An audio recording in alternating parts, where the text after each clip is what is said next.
जी students, तो हमारे पास ये पहला रूल, सेकंड रूल, हमारे पास पहला रूल है n+l रूल, ठीक है, एनर्जी के हिसाब से। फिर हमारे पास है आफ्बा प्रिंसिपल, जिसमें हमने डिफरेंट सबशेल्स को जो है वो अरेंज करना है। इसके बाद स्टूडेंट्स हमारे पास जो नेक्स्ट रूल है, वैसे बुक की रूटीन से तो हमारे पास ये पॉली एक्सक्लूजन प्रिंसिपल है, लेकिन मैं यहाँ पे पहले होल्ड्स रूल एक्सप्लेन करूंगा। होल्ड्स रूल क्या कहता है हमारे पास, पहले डेफिनेशन की एक्सप्लेनेशन यानी स्टेटमेंट लिख लेते हैं कि होल्ड्स रूल कहता क्या है, फिर उसके बाद इसकी एक्सप्लेनेशन देंगे।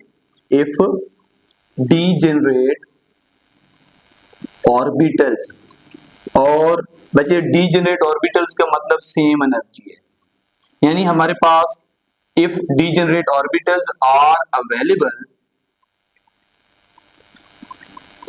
Then electrons will reside in that orbital electron will reside all orbitals with same spin rather than with same orbital rather than in same orbital with opposite spin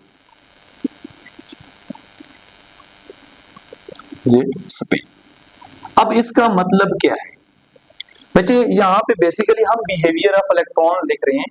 तो degenerate orbital का मतलब हमने पहले पढ़ा है कि s का एक ऑर्बिटल होता है, हमने क्वांटम नंबर्स में पढ़ा था मैग्नेटिक क्वांटम नंबर में।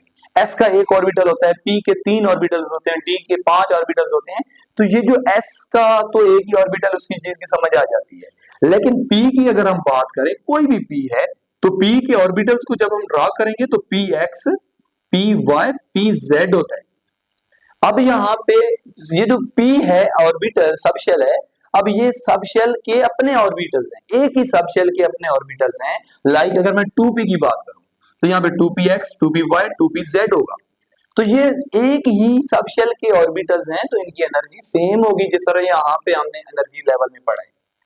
क्योंकि यहाँ पे p की वैल्यू यानी l की वैल्यू भी हमारे पास सेम है। यहाँ पे देखें l की वैल्यू क्या है हमारे पास, यहाँ पे 1, और n की वैल्यू 2, यहाँ पे l की वैल्यू 1, n की वैल्यू 2, l की वैल्यू 1 और n की वैल्यू 2। तो यहाँ पे इन सब का जो सम है, एनर्जी जो है वो सेम है। जब एनर्जी सेम है तो फिर हम कैसे एक ऑर्बिटल को पहले फिल करेंगे फिर आगे लेके जाएंगे? नहीं, हमने क्या करना है, यहाँ पे अगर डीजेनरेट ऑर्बिटल यानी सेम एनर्जी के ऑर्बिटल्स पड़े हुए हो, तो यहाँ पे हमने हर ऑर्बिटल में सेम स्पिनिंग से जो है वो इलेक्ट्रॉन 1 बाय 1 फिल कर देना, क्योंकि सब ऑर्बिटल की एनर्जी सेम है। फिर उसके बाद अगर हमारे पास मजीद इलेक्ट्रॉन्स रह गए, जब मजीद इलेक्ट्रॉन्स रहेंगे तो फिर हम अब अपोजिट स्पिन से दोबारा से फिलिंग स्टार्ट कर देंगे। लेकिन अगर हमारे पास डीजेनरेट ऑर्बिटल्स भी पड़े हुए हैं, लाइक मैं यहाँ पे एक एग्जांपल, गलत एग्जांपल दे रहा हूँ, यानी एग्जांपल समझाने के लिए 2px, 2py और 2pz, और यहाँ पे जिस तरह यहाँ पे 5 इलेक्ट्रॉन थे, यहाँ पे 5 इलेक्ट्रॉन है। अगर हम ऐसी स्पिनिंग करेंगे, पहले ऑर्बिटल में अपोजिट स्पिन से 2 इलेक्ट्रॉन रख दें, दूसरे ऑर्बिटल में अपोजिट स्पिन से, यानी फिल करके ही, मुकम्मल फिल करके ही लेके जाएंगे, ये गलत होगा बच्चे, ये कॉन्सेप्ट हमारा गलत होगा। तो हमने क्या करना है कि डीजेनरेट ऑर्बिटल्स अगर पड़े हुए हैं तो उन डीजेनरेट ऑर्बिटल्स में, चूंकि सबकी एनर्जी बच्चे यहाँ पे सेम है, जब सबकी एनर्जी यहाँ पे सेम होगी तो सबको हमने बराबरी प्रेफर करना है। उसके लिए हमने इक्वली पार्शियली पहले फिल कर लेना है सेम स्पिन से, फिर उसके बाद दोबारा से अपोजिट स्पिन से उनको कंप्लीटली फिल कर लेना है। क्लियर हो गया? तो फिर उसके बाद हमारे पास जो नेक्स्ट रूल आता है, लास्ट रूल है, वो है हमारे पास पॉली एक्सक्लूजन प्रिंसिपल। जी, पॉली एक्सक्लूजन प्रिंसिपल क्या कहते हैं? पॉली एक्सक्लूजन प्रिंसिपल में मैं सब रूल्स को ही साथ जो है वो ऐड करूंगा। पॉली एक्सक्लूजन प्रिंसिपल ये कहता है कि जिस तरह हमने क्वांटम नंबर में बिहेवियर ऑफ इलेक्ट्रॉन पढ़ा है, तो बिहेवियर ऑफ इलेक्ट्रॉन में यहाँ पे भी अगर हम देख लें ना, तो यहाँ पे प्रिंसिपल क्वांटम नंबर सब में सेम है। ये इसी एक की सबशेल की बात कर रहे हैं, तो प्रिंसिपल क्वांटम नंबर सब में सेम होता है, एजीम्यूथल क्वांटम नंबर भी सेम होता है, मैग्नेटिक क्वांटम नंबर भी ऑर्बिटल के अंदर सेम होगा। लेकिन हमारे पास यहाँ पे जो चीज डिफर कर रही है वो इसकी बच्चे स्पिनिंग है। स्पिनिंग का मतलब स्पिन क्वांटम नंबर डिफरेंट होता है। समझ आ गई बात की ना। सो यहां पे हम ये कह सकते हैं कि no two electrons in an atom can have same values of all quantum numbers। यानी यहां पे ऐसा नहीं होगा कि जितने भी हमने चारों क्वांटम नंबर्स पढ़े हैं तो चारों क्वांटम नंबर्स की वैल्यूज सेम होंगी।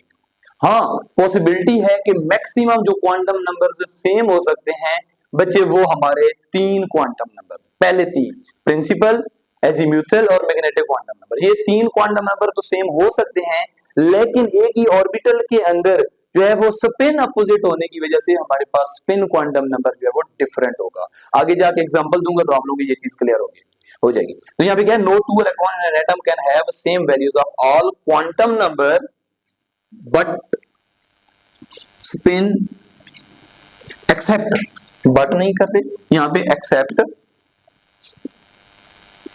Spin quantum number is different. यानी हमारे पास क्वांटम नंबर एक ऐसा कह दें कि क्वांटम नंबर होता है प्रिंसिपल स्पिन क्वांटम नंबर, क्योंकि हमने एक ही ऑर्बिटल में, लेकिन यहाँ पे मैं अगर आप लोगों को एग्जांपल दे दूं बच्चे, मैं एक ही एग्जांपल ले लेता हूं, लेट्स सपोज यहाँ पे 2px की बात कर लेते हैं।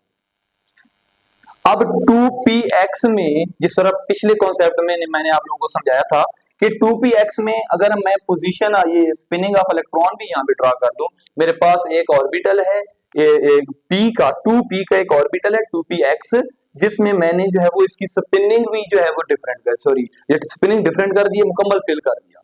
तो मुकम्मल फिल करने के लिए तो हमने हॉर्स रूल के मुताबिक जो है वो अपोजिट स्पिन रखनी है। तो यहाँ पे हमारे पास बचे n की वैल्यू 2, l की वैल्यू यहाँ पे 1 है और m की वैल्यू हमारे पास +1, और हमारे पास जो s की वैल्यू है, यहाँ पे एक और चीज, यहाँ पे मैं s को भी नहीं लिखने लगा।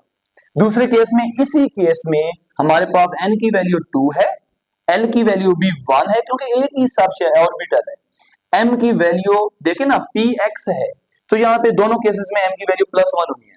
लेकिन स्पिन क्वांटम नंबर में देखें तो स्पिन क्वांटम नंबर में हमने ये पढ़ा कि स्पिनिंग अपोजिट होगी, तो हमारे पास s की वैल्यू वैसे बेसिकली देखा जाए तो ±½ होती है, ठीक है ना। तो अगर हमारे पास स्पिन अपोजिट होगी तो हमारे पास वैल्यूज भी डिफरेंट होगी। एक केस के लिए हमारे पास वैल्यू +½ होती है स्पिन क्वांटम नंबर की, और दूसरे में स्पिनिंग जैसी अपोजिट होती है हमारे पास quantum number, spin quantum number की वैल्यू जो है वो डिफरेंट हो जाती है। सो हम यहाँ पे ये कह सकते हैं कि नो टू इलेक्ट्रॉन, देखिए ना मैंने एक ही ऑर्बिटल, एक ही एटम के एक ही ऑर्बिटल के अंदर 2 इलेक्ट्रॉन रखे हुए थे, वो जो 2 इलेक्ट्रॉन्स मैंने रखे हैं इसमें हमारे पास बचे 3 क्वांटम नंबर्स की वैल्यूज जो है वो तो सेम आ रही है, लेकिन चौथे quantum number, spin quantum number की वैल्यू जो है वो हमेशा डिफरेंट होगी due to opposite spin of electron present in any orbital. जज़ाकल्लाह सर।